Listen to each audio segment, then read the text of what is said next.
പത്രവിതരണക്കാരനെ വെട്ടിക്കൊലപ്പെടുത്താൻ ശ്രമിച്ച കേസിൽ ഒരു പ്രതി കൂടി അറസ്റ്റിൽ. ആലത്തൂർ മേലടൂർ സ്വദേശി മാണിക്കത്തുപറമ്പിൽ വീട്ടിൽ ബെൻസിയെയാണ് പ്രത്യേക അന്വേഷണ സംഘം അറസ്റ്റ് ചെയ്തത്.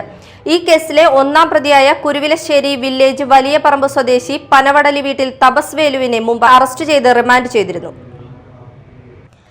അന്നമനട മേലടൂർ ജംഗ്ഷനിൽ വെച്ച് മേലടൂർ സ്വദേശിയെ മാരകായുധം ഉപയോഗിച്ച് വെട്ടിപ്പരിക്കേൽപ്പിച്ച് കൊലപ്പെടുത്താൻ ശ്രമിച്ച കേസിലാണ് രണ്ടാം പ്രതിയായ ആലത്തൂർ മേലടൂർ സ്വദേശി മാണിക്കത്തുപറമ്പിൽ വീട്ടിൽ ബെൻസിയെ അറസ്റ്റ് ചെയ്തത്. നടപടിക്രമങ്ങൾക്കു ശേഷം പ്രതിയെ കോടതിയിൽ ഹാജരാക്കും.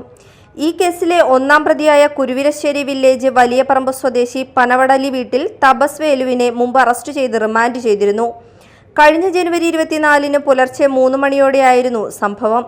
മേലടൂർ സ്വദേശി പ്ലാശ്ശേരി വീട്ടിൽ വർഗീസിനെയാണ് ഒന്നാം പ്രതി വാൾ പോലുള്ള മാരകായുധം ഉപയോഗിച്ച് ആക്രമിച്ച് ഗുരുതരമായി പരിക്കേൽപ്പിച്ചത്.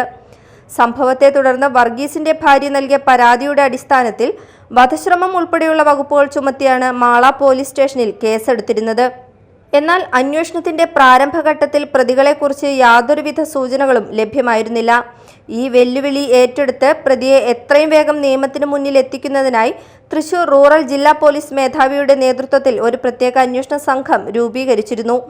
Mala police station SHO Sajin Sasi, SI Anilkumar, GASIമാരായ നജീബ്, ഷാജിദ എന്നിവരാണ് പ്രതിയെ പിടികൂടിയ അന്വേഷണ സംഘത്തിൽ ഉണ്ടായിരുന്നത്.